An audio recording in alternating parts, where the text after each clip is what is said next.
The experimental side was the one with the hydrilla, and the control side without the hydrilla. And so we waited approximately another 8 to 10 days for the eggs to hatch from the nesting baskets. We released them to the bottom of the tank, and now you got these little sac fry in the bottom of the tank. In the past, they wouldn't swim up fast enough. They'd lay there and starve themselves to death. So that was a problem of practice we wanted to see, because of everything we could do to get them to swim up sooner or faster, and that way they could have better survival rates. So this is the plant hydrilla. And when we get those eggs, you have a lot of blanks in them, so they're the white looking color eggs you see there. And we got students that have to take a pipette, and we take those out each and every day for the course of time. Here's what the sac fry looked like. And then after about 8 days, we noticed that there were some of the sac fry that were swimming up on the hydrilla side. And so we kept on, had all the kids record the results and kept the data up for approximately another 7 to 10 days, and they gathered the data. Kids did, during this time though, our kids did what they usually do every year, and that's to do water quality sampling. So they monitored the pH, they monitored the nitrate, nitrite, and ammonia levels to make sure that the water quality was suitable for the fish to survive. So we did that all along throughout, and we still do today. So we have to do water changes. When the water quality gets to the point where your water chemistry is dangerous for the fish, then sometimes you have to resort to a water change. So we did that periodically. We changed the biological filters. And I want to talk to you a little bit about the biological filters and have Mr. Tripp talk a bit about the biological filters and the nitrogen cycle, please. So of course, throughout the project, in feeding the fish and things, they would of course emit waste, and the food, some of it wouldn't be all eaten. So the nitrogen cycle would begin to take place, and through that, nitrite would build up in the tank and would eventually become, or ammonia, and would eventually become nitrite, and then in turn nitrate. And when those levels of these would take effect, they would begin to harm the fish and often kill them if we would not watch them carefully. So we had to use these filters in order to maintain the levels of ammonia, nitrite, and nitrate, as well as keeping a monitor upon them so that we would make sure that they were at safe levels. Thank you. So I had my students then collect their data and form these different graphs and data tables to get the data that we have today. So the results, and the thing is this, the big thing is this, we saw noticeable results. 4 days earlier, the side we grew the young trout in that had the hydrilla, the control group, they would come up and surface 4 days earlier. Well, this is significant because 4 days can make a difference in a lot for the fish. So we were thinking, what if this was done on a very large, massive scale?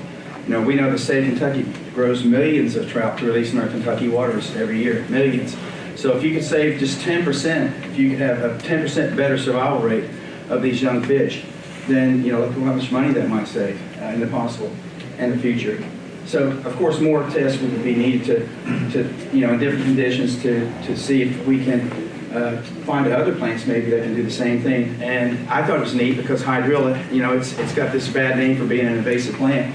But in this case, in this study, it had a very beneficial use, and it helps these young sac fry decide to move and swim up and forage 4 days earlier. And what you might need to know also is that sac fry, they have like an egg yolk, and within the egg yolk is the nutrients that they need to survive. And so they use that egg yolk for about 8 or 10 days, and then when they run out of the egg yolk, then they need to feed, okay? And if they don't surface to feed, then they can die. And if you try to feed them and overfeed them, then what you've got there is another problem, the ammonia buildup. And the ammonia can kill them. So you got to maintain water chemistry, and you've got to be able to keep the fish, of course, regulated at the right temperature. I didn't mention we do have a 120-gallon cold water tank that these fish are grown in, and we have to maintain water temperatures with the chiller. But the results were really interesting. We have some diagrams and pictures on our poster downstairs. We went to release these fish, though. Went to a wildlife management area. We did a little cleanup when we were down there with some recent flooding, so we wanted to clean up our area. On the right, you see us getting ready to load up the fish from the tank there. On the left, of course, we're doing some cleanup prior to the release. It's time to release them. We were able to release 500 trout total that day, around 300 in this one location. At the tailwaters of the Paintsville Lake, we released about 300 and another 200 later that evening at the Little Paint Creek Wildlife Management Area. And so the kids went down there. We brought an old tree that fell over after a storm and used it as some cover for the young fish. And picked up a little garbage.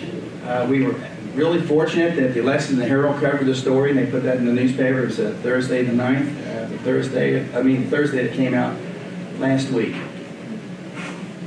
I also want to talk a little bit real quick about the podcast. We were approached, Mr. Etling, Chris Etling talked to us and wanted to know if we would be willing to do a podcast. So I had a couple of students that had much more knowledge about the technology of that than I did, so I want to hand that over to them. Mr. Samples, will you take it? Yeah. So we're talking about the podcast that we got involved in. Over the whole thing, we recorded our findings and all that and started making a podcast in order to allow people to listen to the processes and how to actually do the tests and what other contributions were made. We also made an extra one talking about the problems we found in the first test we did and how we rectified them in the second one. Overall, it was a very interesting process. The podcast itself wasn't that hard to do, but getting the information and all that was interesting. It taught us a lot, and overall, it was a very fun project to do. Without Chris Epling's help, we probably wouldn't have got the podcast done as quickly because of just time restraints and not having the necessary stuff to do the project. So yeah, we do want to thank KVEC and Chris Etling for helping us get the technology and the know-how to put that together.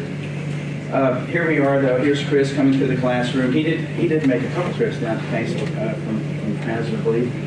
Here's what I had my teams. Each of the students were in teams. There was a nitrate team, ammonia team, and a dissolved oxygen team, and all the tests we ran, they were in teams, and they had to rotate. So they learned how to do all those different water quality tests. And we interviewed them out in Tiger Alley, which is this open area at our school, so it'd be quiet for them. So we allowed them to do their podcasts there, one team at a time, to go out there, and Mr. Samples would get the recordings. Again, we want to thank, I want to thank especially Jacob Samples and Jacob Collins for spending as much time as they did trying to learn how to do a podcast and working with Mr. Etling there. Here's some more pictures of our students working, doing test, nitrate test, and they're making observations of the young swim up front. Here's them 3 months old. So here's a picture of my ecology class at the first site, the tailwaters of the Paintsville Lake. There was a very scenic area, so we got a group photo there. Here's the swim up front in the top right-hand corner. This is my team, my ecology students. I want to thank Brian Altscher as well for his work. And especially Sheila Kirk. She's worked with us for 4 straight years at Wolf Creek National Fish Hatchery. Like I said, again, Paintsville High School is the only school in Kentucky that I'm aware of that's grown all 3 trout species in our state, from the egg stage to the fingerling stage, and then released them in a Kentucky Fish and Wildlife Management Area. The Kentucky Valley Education Cooperative, who funded our trout classroom project throughout the years, and Chris Redmond, again, I want to thank them people. And that's pretty much it. Y'all have any questions?